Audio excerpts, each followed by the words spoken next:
Bonjour, bonsoir et bienvenue à cette traduction du webinaire Shining a Light on the Flag Target Setting Process que nous avons réalisé en mars de cette année. Au cours des 30 prochaines minutes, je vais présenter les informations les plus pertinentes à prendre en compte dans le processus de définition des objectifs flag. Je m'appelle Imana Essaïssa, je suis analyste de validation des objectifs à l'initiative Science Based Target ou SBTI. Je fais partie de l'équipe de validation des objectifs, qui est chargée d'évaluer et analyser tous les objectifs de réduction d'émissions que les entreprises présentent à l'initiative. Je suis très enthousiaste de pouvoir partager ce contenu aujourd'hui en français en raison du grand intérêt suscité par ce sujet très important de la définition des objectifs flag. Lors de cette session, je commencerai par un bref récapitulatif des développements flag du SBTI à ce jour. Après, je vais approfondir certains détails qui vous aideront à déterminer si la définition d'objectifs flag est applicable, nécessaire pour votre entreprise, ainsi que pour décrire les données supplémentaires requises pour les validations flag. Je vous guiderai ensuite à travers les aspects fondamentaux du processus de définition des objectifs flag et nous finirons par quelques exemples pratiques. Avant d'aborder la manière dont les entreprises devraient fixer des objectifs flag, il est important de se rappeler pourquoi la mise en œuvre du guide flag du SBTI est si importante et pourquoi l'adoption des exigences du guide est cruciale pour la légitimité et l'exactitude des objectifs des entreprises ayant des activités pertinentes pour flag. Vous connaissez déjà peut-être cette statistique incroyable selon laquelle le secteur affolu contribue à 22% des émissions mondiales de gaz à effet de serre, ce qui représente une proportion importante. Jusqu'à présent, le processus habituel de validation n'a pas pu capturer de manière cohérente ces émissions liées à l'utilisation des terres en raison d'un manque de guides comptables standardisés. Nous essayons maintenant de combler cette lacune et de nous assurer que ce nombre important d'émissions supplémentaires est d'une prise en compte à l'avenir dans la comptabilité des gaz à effet de serre et l'établissement d'objectifs basés sur la science. Depuis le lancement du guide flag du SBTI en septembre dernier, nous avons effectué les toutes premières validations flag du SBTI au cours des mois suivants, ce qui a conduit à l'approbation de 2 objectifs flag du SBTI à la mi-décembre. Au cours des premiers mois de cette année, nous avons constitué une deuxième cohorte d'entreprises en pré-validation et nous avons actuellement un groupe de 7 entreprises qui travaillent sur l'objectif flag du SBTI avec l'équipe de validation. En ce qui concerne le calendrier à venir des validations flag et la mise à jour de vos objectifs, voici quelques dates clés à retenir. En novembre dernier, après le lancement du guide flag du SBTI, nous avons lancé le processus de pré-validation des objectifs flag. Et en mai de cette année, nous avons officiellement ouvert le processus de validation des objectifs flag pour toutes les entreprises. Cela signifie que flag est désormais obligatoire pour les entreprises qui fixent pour la première fois des objectifs scientifiques. Ces entreprises doivent utiliser la version préliminaire du guide du GC Protocol Land Section Removals Guidance pour comptabiliser leurs émissions générées par l'utilisation et la gestion des terres jusqu'à la publication de la version finale. Nous invitons les entreprises ayant déjà des objectifs validés par le SBTI à définir dès maintenant des objectifs flag. Pour ce faire, ils doivent utiliser la version préliminaire du guide Land Section Removals du GC Protocol. Les entreprises qui ont des objectifs validés par le SBTI et qui répondent aux critères ou aux exigences pour fixer des objectifs flag devront recalculer leurs objectifs pour les émissions industrielles et de production d'électricité afin d'inclure un objectif flag. Ce, dans un délai de 6 mois après la publication de la version finale du GC Protocol Land Sector Removals Guidance. Nous tenons à féliciter une fois de plus nos toutes premières entreprises validées flag par le SBTI, Rémy Cointreau et Danone, dont les objectifs flag ont été approuvés à la fin de l'année dernière. Les 2 objectifs utilisent l'option secteur et incluent l'objectif de non-déforestation ainsi que la note de bas de page. Ces 3 aspects de la formulation de l'objectif sont obligatoires selon le guide SBTI du flag. Nous allons maintenant approfondir et expliquer certains aspects techniques de la définition des objectifs selon le guide flag du SBTI. Dans cette partie de la présentation, je vais me concentrer sur la façon de déterminer si un objectif flag est pertinent pour votre entreprise ou pas. Certains d'entre vous se demandent probablement si vous êtes concernés par le guide flag et dans quelle mesure. Les objectifs flag s'appliquent aux émissions de gaz à effet de serre d'une entreprise liée au secteur d'utilisation des terres. Ainsi, avant de fixer un objectif flag, les entreprises doivent identifier et inclure toutes les émissions liées à l'utilisation des terres dans leur bilan carbone, conformément au guide du GC Protocol. Essentiellement, il y a 3 domaines principaux que nous couvrons dans le guide flag: les changements d'utilisation des terres, la gestion des terres et la séquestration de carbone. Les changements d'utilisation des terres représentent 11% des émissions mondiales et la moitié des émissions du secteur forestier, agricole et d'utilisation des terres. C'est pourquoi la modélisation flag de SBTI inclut toutes les émissions liées au changement d'utilisation des terres, y compris la déforestation, la dégradation des forêts et la conversion de tous les types d'écosystèmes naturels. La deuxième catégorie d'émissions couvertes par le guide FLAG est la gestion des terres. La gestion des terres concerne toutes les activités qui ont lieu dans les exploitations agricoles et les forêts plantées liées à la production de produits agricoles. Cela inclut par exemple les émissions de méthane provenant du bétail, les émissions de protoxyde d'azote provenant de l'utilisation des engrais, la gestion du fumier et l'utilisation des machines. La troisième catégorie est la séquestration de carbone, car les plantes et les sols séquestrent naturellement de carbone. Une comptabilisation correcte du carbone lié à l'utilisation des terres inclut donc la séquestration de carbone des terres.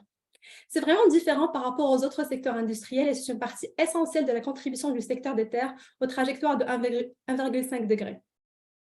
Les activités incluses ici comprennent la restauration des forêts, la sylvopastoralisme, la gestion forestière améliorée, l'agroforesterie, ainsi que l'accroissement de carbone organique des sols et le biocar. Qui définit un objectif FLAG? Les entreprises sont tenues de fixer un objectif FLAG si elles répondent à l'une des deux conditions suivantes. Si elles exercent des activités dans l'un de ces secteurs, produits forestiers et papetiers, production alimentaire, culture agricole, production alimentaire, animaux, élevage, transformation des aliments et des boissons, vente au détail de produits alimentaires et de produits de première nécessité, et finalement tabac. Ou bien si les émissions liées à FLAG représentent 20% ou plus des émissions globales de l'entreprise sur les scopes 1, 2 et 3. Maintenant, que se passe-t-il si l'entreprise se situe en dessous du seuil de 20%? Le SBTi recommande, sans l'exiger, aux entreprises se situant en dessous du seuil de 20% de fixer un objectif FLAG. Il est important de comprendre que si votre entreprise se trouve dans cette catégorie et décide de ne pas fixer d'objectif FLAG, les émissions liées à FLAG doivent quand même être incluses dans le périmètre global de l'objectif pris en compte, conjointement avec l'objectif non FLAG. Un aspect clé des objectifs FLAG est qu'ils s'ajoutent aux objectifs énergie et industrie. Cela s'explique par le fait que les entreprises ne peuvent pas prendre en compte la séquestration de carbone biogénique dans leur chaîne de valeur pour atteindre les objectifs énergie et industrie. Essentiellement, la réduction d'émissions FLAG ne peut pas être utilisée pour atteindre les objectifs de réduction non FLAG. Il existe deux options pour les entreprises afin de fixer des objectifs FLAG. La première, c'est la route sectorielle, connue sous le nom de Flag Sector Pathway, pour les entreprises du côté de la demande, avec des sources d'émissions diversifiées. La deuxième, c'est la route des matières premières, connue sous le nom Flag Commodity Pathway, pour les entreprises du côté de l'offre, dont les émissions sont concentrées sur certains produits. La voie des produits comprend 11 produits spécifiques, tout ayant une empreinte carbone élevée. Elle couvre également 26 régions et pays spécifiques. Bien que nous ayons utilisé des données similaires pour les deux approches, les méthodes sont différentes et parce que les leviers du côté de la demande ne sont pas pleinement abordés dans cette version de l'option produit, nous recommandons aux entreprises de transformation et du côté de la demande d'utiliser l'option secteur. Passons maintenant aux demandes de données FLAG. Lorsque les entreprises soumettent des objectifs pour validation, il y a deux documents de soumission du SBTi dans lesquels ces données FLAG sont demandées, la Target Submission Form et le FLAG Annex. Comme vous pouvez le voir sur ce graphique, toutes les entreprises fixant des objectifs basés sur la science doivent déclarer les données FLAG séparément des données énergie et industrie. Cela s'applique que les entreprises fixent ou non un objectif FLAG. Cependant, les processus ne sont pas exactement les mêmes pour ces deux cas. Pour les entreprises qui ne fixent pas d'objectif FLAG, les émissions brutes FLAG seront dans le formulaire de soumission d'objectifs et incluent ces émissions dans l'objectif énergie et industrie. Et les entreprises fixant un objectif FLAG incluent les émissions et la séquestration de carbone d'utilisation des terres, le cas échéant, dans l'objectif FLAG séparé. Les entreprises fixant des objectifs FLAG s'engagent également à un objectif de zéro déforestation au plus tard pour l'année 2025. Ces entreprises utilisent l'annexe FLAG du formulaire de soumission pour fournir des informations sur les émissions FLAG par produit et par région, ainsi que des données désagrégées sur les émissions et séquestration de carbone FLAG par produit. Voyons maintenant pourquoi des données désagrégées sont si nécessaires. Tout d'abord, en ce qui concerne les données d'émission et de séquestration de carbone FLAG, toutes les entreprises SBTi doivent se conformer au GHG Protocol. Comme la maturité carbone d'une entreprise peut augmenter au fil des années et passer aux données primaires, les informations sur l'année de référence sont mises à jour selon les exigences du recalcul du GHG Protocol.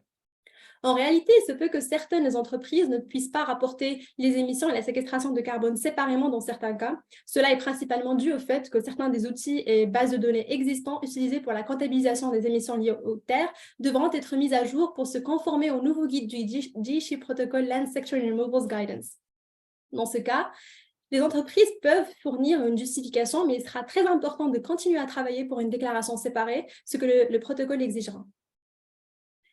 Ensuite, en ce qui concerne les données par produit et par région, le SBTi valide les objectifs d'une entreprise sur la base des données de référence qu'elle a fournies. Étant donné qu'il existe un manque de mécanismes de vérification normalisés dans l'écosystème, dans le cadre du processus de validation de l'ambition, le SBTi effectue des diligences pour vérifier la qualité des données de référence. Il est important de souligner que les émissions de gaz à effet de serre liées aux terres peuvent varier considérablement en fonction des conditions locales, telles que le climat, le type du sol et les pratiques de gestion des terres. Ainsi, avoir accès aux données de l'entreprise par produit et par région aide l'équipe de validation à s'assurer que les données sont complètes et représentent bien les opérations de l'entreprise. Je tiens à souligner un aspect clé à comprendre en ce qui concerne le guide FLAG du SBTi. La définition des objectifs FLAG n'est pas une alternative à la voie normale des définitions des objectifs. Tous les objectifs FLAG doivent également être associés à un ensemble d'objectifs classiques qui couvrent les sources d'émissions industrielles. Cela est valable à la fois pour les objectifs à court terme, mais aussi à long terme. Et voici un exemple de ce à quoi ressemblerait la formulation des objectifs pour les entreprises FLAG fixant des objectifs à court terme. Nous avons un objectif pour les scopes 1 et 2, ainsi qu'un objectif pour le scope 3 concernant les émissions de gaz à effet de serre d'origine industrielle. Ensuite viennent les objectifs FLAG, qui sont constitués d'un objectif de réduction des émissions de gaz à effet de serre FLAG et d'un objectif de non-déforestation.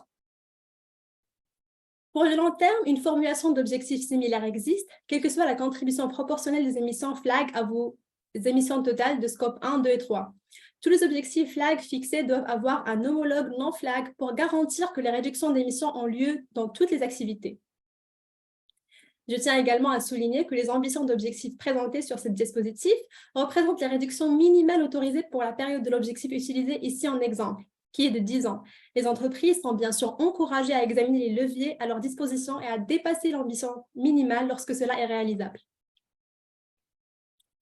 Lorsque vous vous lancez dans l'élaboration de vos objectifs basés sur la science FLAG, voici les documents avec lesquels vous devriez vous familiariser. En premier lieu, il sera extrêmement utile de lire attentivement le guide FLAG lui-même, car il s'agit du document principal qui énonce tous les éléments requis et recommandés pour la définition des objectifs FLAG selon le SBTi. Le guide de démarrage FLAG, The Getting Started Guide, est une excellente ressource à utiliser pour déterminer le type de dossier de soumission qui convient le mieux à votre entreprise. Une fois que vous avez terminé votre comptabilisation des émissions des gaz à effet de serre FLAG et que vous avez lu et compris le guide lui-même, vous aurez choisi l'approche FLAG qui convient le mieux à vos activités commerciales. Vous pouvez ensuite modéliser vos objectifs à l'aide de l'outil de définition des objectifs FLAG. Les 5 documents mis en évidence ici représentent la documentation qui a été créée ou modifiée pour tenir en compte de la méthodologie supplémentaire de définition des objectifs FLAG. Si vous n'avez pas encore fixé d'objectifs basés sur la science, il existe d'autres documents auxquels vous devriez vous référer initialement pour vous familiariser avec les exigences générales de définition des objectifs. Lorsque vous êtes prêt à soumettre votre dossier, vous téléchargerez les formulaires nécessaires dans la section ressources du site web du SBTi et je vais maintenant vous présenter plus en détail les informations que nous aimerions voir dans ces formulaires. Donc, si vous souhaitez soumettre un premier objectif à court terme plus un objectif FLAG, ou si vous devez mettre à jour vos objectifs, auquel cas vous soumettez une mise à jour à court terme plus un objectif FLAG, vous devrez télécharger ces documents. Les formulaires de soumission générale à court terme, the Near Term Target Submission Forms, qui sont les deux représentés ici au milieu, le formulaire de soumission de l'objectif à court terme et le formulaire de soumission de mise à jour de l'objectif à court terme, ont été modifiés pour inclure des questions supplémentaires concernant FLAG. Ces questions doivent être complétées par toutes les entreprises. Pour les entreprises qui n'ont pas d'émissions FLAG, nous vous demandons de le mentionner et de le justifier. Pour les entreprises qui ont quelques émissions FLAG, mais peu, essentiellement les entreprises qui ne se trouvent pas dans un secteur FLAG clé et qui ne dépassent pas le seuil de 20% d'émissions FLAG, nous aurons besoin de détails sur cette activité, ainsi que des éléments explicatifs pour les calculs et les pourcentages aux proportions fournies. Il est important de bien prendre en compte les questions générales FLAG dans les formulaires de soumission à court terme, car elles s'appliquent à de nombreuses entreprises de divers secteurs. Par exemple, si vous êtes une entreprise de vêtements qui achète des produits FLAG tels que le cuir ou le coton, ou si vous êtes un promoteur immobilier qui génère des émissions de changement d'utilisation des terres, vous devez indiquer le détail des émissions FLAG brutes et renseigner la contribution de ces activités aux émissions totales de votre entreprise dans les scopes 1, 2 et 3. Les entreprises qui se trouvent dans cette sous-catégorie d'émissions FLAG peu importantes, mais qui ne fixent pas d'objectif FLAG, n'ont pas besoin de désagréger l'inventaire des gaz à effet de serre. Toutes les émissions, y compris les émissions FLAG brutes, seront incluses dans le formulaire général. Si vous êtes une entreprise qui doit fixer un objectif flag, c'est-à-dire que vous vous retrouvez dans un secteur flag clé ou que vos émissions flag représentent plus de 20% de vos émissions totales, ou si vous avez des émissions flag et que vous souhaitez fixer volontairement un objectif flag, la désagrégation de l'inventaire des gaz à effet de serre est essentielle pour la validation et la définition de l'objectif. Vous devez veiller à ce que les informations fournies dans le formulaire général de soumission à court terme se rapportent uniquement à vos activités industrielles. En résumé, si vous fixez un objectif flag, l'inventaire des gaz à effet de serre fournis, les activités décrites, ainsi que les détails des émissions couvertes et exclues des objectifs renseignés dans le formulaire principal de soumission à court terme doivent être fournis par rapport uniquement aux activités et aux émissions industrielles. En plus du formulaire général de soumission des objectifs à court terme, vous devrez également remplir la nouvelle flag annexe du formulaire de soumission, qui ne devrait contenir que des informations relatives aux activités et émissions liées aux terres. Pour ceux d'entre vous qui ont déjà des objectifs validés, nous comprenons qu'il peut y avoir des questions sur la manière dont vos objectifs existants seront affectés, en raison de la désagrégation des émissions et des exigences distinctes d'inclusion d'émissions dans les objectifs et dans les inventaires. L'ajout d'un objectif flag nécessitera obligatoirement une mise à jour de vos objectifs existants. Le premier changement proviendra de la désagrégation de l'inventaire. Vous devrez plonger à nouveau dans vos données pour localiser et séparer les émissions flag et vous devrez également prendre en compte les émissions supplémentaires liées à l'utilisation des terres dans l'inventaire flag qui sont désormais obligatoires pour le SBTi depuis la publication du guide flag. Si vous êtes une entreprise ayant des activités forestières et ou agricoles, vous aurez probablement le plus grand changement dans le scope 1. Et si vous êtes une entreprise qui a des activités agricoles et ou forestières de manière indirecte dans la chaîne de valeur, le changement se fera généralement dans la catégorie 1 du scope 3. Les changements ne se limitent pas à ces domaines de l'inventaire. Il est tout à fait possible que d'autres catégories du scope 3 soient également concernées dans les deux cas. Une fois que les données ont été désagrégées et que des recherches et calculs supplémentaires ont été effectués pour répondre au niveau de granularité requis par le guide flag et l'annexe flag, nous vous demandons d'examiner avec attention l'année de référence choisie. Les années de référence pour les objectifs flag et non flag doivent être cohérentes et l'année de référence choisie doit représenter une année au cours de laquelle les émissions à la fois des activités flag et des activités industrielles étaient représentatives d'une année d'activité normale. Nous vous demandons également de sélectionner une année de référence pour laquelle les données flag les plus récentes et précises sont disponibles. De plus, si ce n'est pas déjà le cas, veuillez également envisager de choisir une année de référence à partir de 2018 ou plus tard. Une fois que vous avez les inventaires désagrégés, vous devez revoir la formulation initiale de l'objectif par rapport aux émissions restantes dans l'inventaire des gaz à effet de serre industriels. Si vous êtes dans un secteur flag clé, il est probable qu'une grande partie de vos émissions cibles ait été transférée vers l'inventaire exclusivement flag. Vous devrez maintenant reformuler l'objectif de réduction des émissions industrielles conformément au critère 5,1 du processus régulier de validation d'entreprise. Cela signifie, entre autres choses, qu'au moins 67% des émissions restantes du scope 3 doivent être couvertes par un objectif aligné sur une trajectoire bien au-deçà de 2 degrés. La classification de température de vos objectifs sera définie par l'ambition des objectifs énergie-industrie du scope 1 et 2. Selon les exigences du critère 5,1, cela correspond à un alignement sur 1,5 degré. Ainsi, si vous êtes une entreprise concernée par flag et que vous disposez déjà d'objectifs basés sur la science validée, ces 3 éléments sont essentiels pour garantir un nouvel ensemble d'objectifs légitimes. Il s'agit simplement d'un résumé de ce que j'ai expliqué à la diapositive précédente, essentiellement tant que la mise à jour de l'objectif que vous soumettez avec votre nouvel objectif flag proposé répond aux exigences du critère 5,1, vous serez sur la bonne voie. Lors de la présentation de votre soumission flag, voici quelques éléments à garder à l'esprit qui permettront à l'examinateur principal d'avoir toutes les informations nécessaires dès le début, ce qui se traduit par un processus de validation plus fluide et plus efficace. Tout d'abord, veuillez prendre votre temps lors de la phase de collecte des données flag. Comme mentionné précédemment, nous demandons aux entreprises de fournir des facteurs d'émission distincts par géographie pour chaque produit et à l'intérieur de ces données, nous espérons également voir une désagrégation entre les émissions liées au changement d'utilisation des terres, les émissions liées à la gestion des terres et la séquestration du carbone. Nous comprenons que pour les entreprises du côté de la demande avec des milliers de produits, certains aspects de cette demande sont plutôt difficiles. Nous pouvons accepter le groupement de produits, cependant la séparation géographique est importante pour l'examen de la soumission, ainsi que pour la légitimité de l'objectif flag. Nous acceptons également que toutes les bases de données disponibles ne fournissent pas de séparation distincte entre les différents types d'émissions liées à l'utilisation des terres. Nous pouvons donc faire preuve de flexibilité ici dans certaines limites raisonnables. Cependant, veuillez noter que si la granularité des données demandées n'est pas fournie dans l'annexe flag, nous vous demandons de fournir une justification solide pour toute limite des données, ainsi que de renseigner les plans visant à remédier à cela dans les futures itérations de l'inventaire flag. Comme cela a été souligné dans la diapositive précédente, nous voulons que toutes les informations pour flag et non-flag soient présentées de manière distincte. Par conséquent, veuillez faire attention lorsque vous décrivez les activités qui sont incluses dans les inventaires ou lorsque vous renseignez des pourcentages d'exclusion, afin que ceux-ci se rapportent aux activités et émissions pertinentes. Veuillez ne pas utiliser un langage générique dans l'un ou l'autre formulaire de soumission ou faire référence à des chiffres totaux des inventaires flag et non-flag combinés. Cela entraînera des pourcentages inexacts et prendra du temps à corriger pendant le processus de validation. Enfin, veuillez vous assurer que la trajectoire flag que vous avez sélectionnée est appropriée pour la place à laquelle votre entreprise se situe dans la chaîne d'approvisionnement et que vous remplissez les conditions requises spécifiques dans le guide flag si vous optez pour une trajectoire liée à un produit. Voici un résumé général des documents requis et des tarifs pour les différents types de soumissions. Ce tableau provient du guide de démarrage de flag qui peut être retrouvé sur la page web Resources Developed sur le site du SBTi. Enfin, nous examinerons quelques exemples d'entreprises. Ici, nous avons 3 entreprises exemples qui ont l'intention de soumettre des objectifs au SBTi.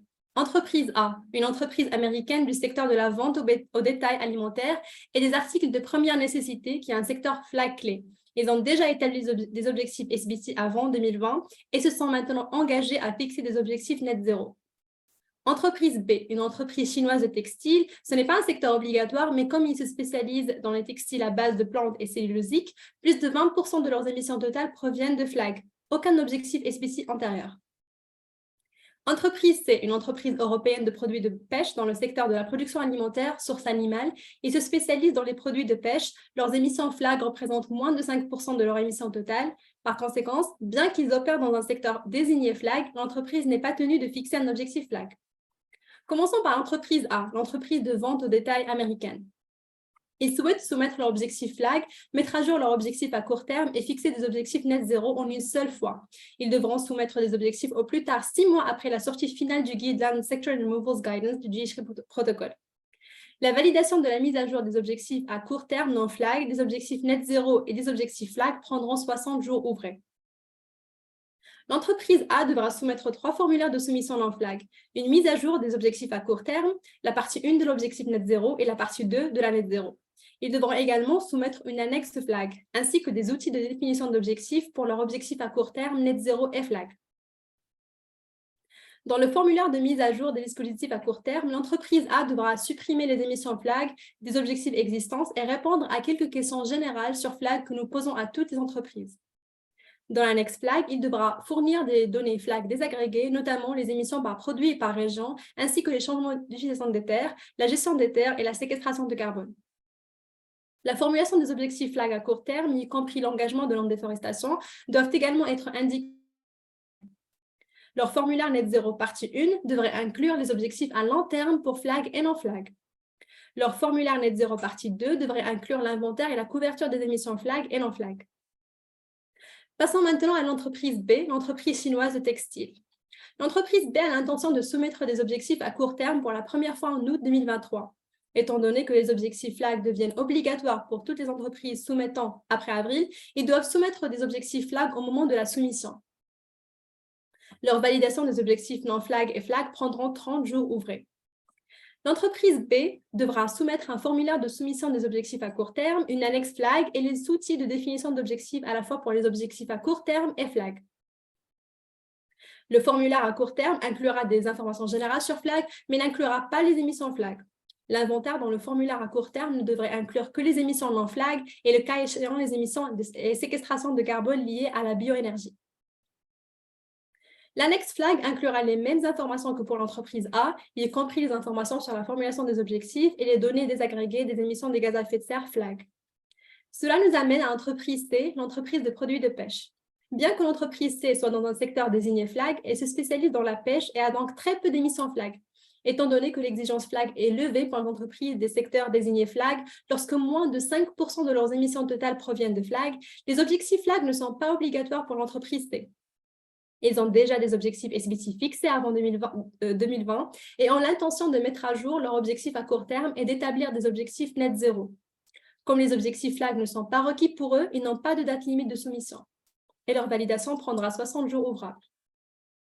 Ils devront soumettre les 3 formulaires de soumission non FLAG, mise à jour des objectifs à court terme, partie 1 et 2 des objectifs net zéro. Et ils devront également soumettre des outils de définition d'objectifs à court terme et net zéro.